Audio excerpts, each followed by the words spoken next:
ہم نے تو ایک رویہ اپنا لیا ہے، بعض صورتوں کے فضائل حدیث شریف میں ملتے ہیں، بزرگوں نے بیان کیے ہیں، لیکن اس کا یہ مطلب نہیں کہ صرف سورہ یاسین ہی پڑھی جائے، یا صرف سورۃ ملک ہی پڑھی جائے، یا فلاں سورت ہی پڑھی جائے، نہیں۔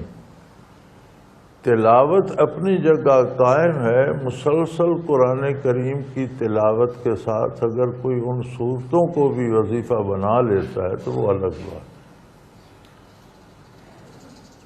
لیکن تلاوت کو چھوڑ دینا یہ درست بات نہیں ہے۔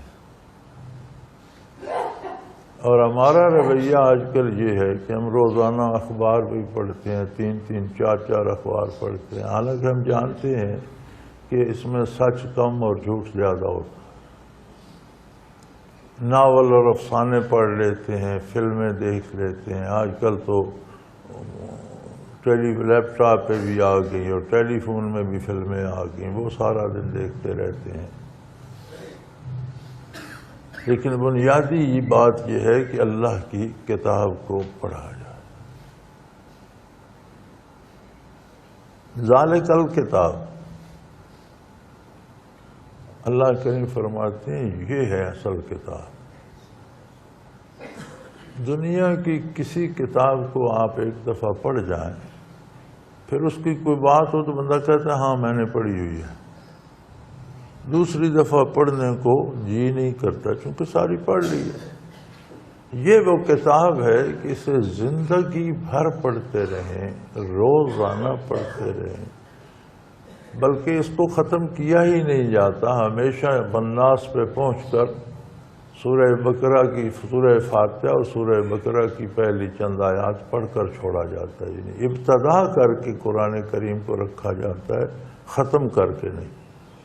آپ نے شاید نوٹ فرمایا ہوگا، یہ حفاظ کرام تراویح میں قرآن سناتے ہیں، کسی مسجد میں کوئی حافظ والناس پہ ختم نہیں کرتا، سورہ فاتحہ اور چند آیات سورہ بقرہ کی پڑھ کر ختم کرتا ہے، یعنی قرآن کو ختم کر کے نہیں چھوڑا جاتا، شروع کر کے رکھا جاتا۔ پھر مزے کی بات ہے کہ جتنی دفعہ آپ پڑھتے چلے جائیں نئی لذت حاصل ہوتی ہے، نئے معنی آشکارا ہوتے ہیں، نئے بھید کھلتے ہیں۔ اللہ کریم نے توفیق دی، میں قرآن بیان کیا کرتا تھا، حضرت رحمۃ اللہ علیہ نے فرمایا یار اسے لکھنے کی کوشش کرو، بڑی اچھی تفسیر بنے گی۔ 12 سال لگے، چونکہ میں صرف رمضان شریف میں لکھا کرتا تھا، غیر رمضان میں نہیں، تو 12 سال لگے، اسرار التنزیل مکمل ہو گئی الحمدللہ۔ پھر مطالبہ آیا کہ پنجابی میں تفسیر ہونی چاہیے، پنجابی میں تفسیر ریکارڈ کرائی، 30 پارے الحمدللہ۔ اسرار التنزیل میں جو باتیں ہیں بہت قیمتی ہیں، لیکن پنجابی جو اس کے بعد ہے اس میں اور عجیب باتیں ہیں جو اس میں نہیں ہیں،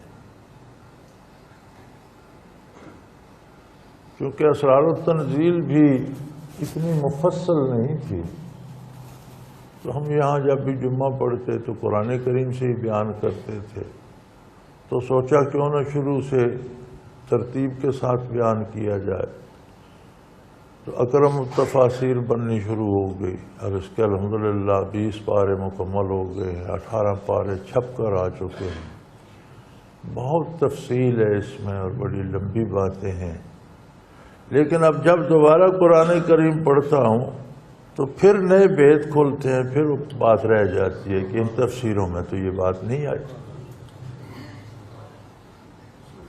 یہ میرا ذاتی تجربہ ہے کہ پھر جب تلاوت کرتا ہوں تو پھر نئے باتیں سمجھ میں آتی ہیں، نئے بھید کھلتے ہیں، نئی چیزیں سامنے آتی ہیں جو ان تینوں تفسیروں میں نہیں آتی۔ تو اسے زندگی بھر پڑھتے رہیے، اس کی حکمتیں، اس کے راز، اس کے بھید کھلتے چلے جاتے ہیں، کبھی کوئی تھکتا نہیں کہ اس کتاب کو تو میں پڑھ چکا ہوں۔ قرآن کا معنی ہی یہ ہے کہ بہت زیادہ پڑھے جانے والی کتاب، مسلسل پڑھے جانے والی کتاب، روئے زمین پر پڑھے جانے والی کتاب، رات دن پڑھے جانے والی ایسی کتاب جسے لوگ پڑھتے ہی رہتے ہیں، کوئی لمحہ خالی نہیں رہتا، اور خوش نصیب ہیں وہ لوگ جو پڑھتے رہتے ہیں۔ قرآن کریم کا پڑھنا اور اس میں سے بھیدوں کا آشکارا ہونا اور نقاط کا واضح ہونا، یہ تو اللہ کریم کا بہت بڑا احسان ہے۔ لیکن اگر کوئی معنی نہیں جانتا، اگر معنی آتے ہی نہیں تو نقاط کہاں آشکارا ہوں گے؟ لیکن اس کے باوجود پڑھنے والا اس کی برکات سے خالی نہیں رہتا۔ جسے معنی نہیں آتے اس کے دل پر بھی کیفیات وارد ہوتی ہیں، اس میں نیکی کا جذبہ پیدا ہوتا ہے، اس کی زندگی بدل جاتی ہے، وہ اللہ کی طلب پیدا ہو جاتی ہے۔ آپ دیکھیں قرآن کریم میں حروف مقطعات ہیں، ان کے معنی کوئی نہیں جانتا، لیکن کیا پڑھنے چھوڑ دیے جاتے ہیں؟ ضرور پڑھے جائے۔ معنی نہ بھی آتے ہوں تو ان کی برکات دل پہ وارد ہوتی۔ اسی طرح اگر کسی کو سارے قرآن کے معنی نہیں آتے تو وہ تلاوت کرتا رہتا ہے تو برکات دل پہ وارد ہوتی ہیں، آئینہ دل صاف ہوتا رہتا ہے، طلب الہی بڑھتی رہتی ہے، گناہ سے بچنے کی کیفیت پیدا ہو جاتی ہے۔